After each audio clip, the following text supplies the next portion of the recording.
Hello kids, today we are talking about the rose.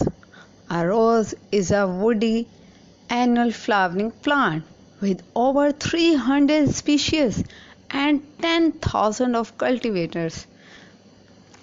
These flowers vary in size and form and are usually large and fleshy in colors from the white through yellow, red, blue, pink, purple, brown, orange, black.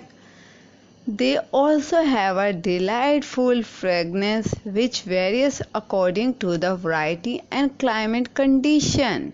Okay, now we are talking the 10 important things about the rose. Roses are of many colors, mainly red, yellow, and pink. Rose flower is waved as a symbol of balance. Rose has an attractive and pleasant fragrance. The rose flower is famous all over the world for its beauty.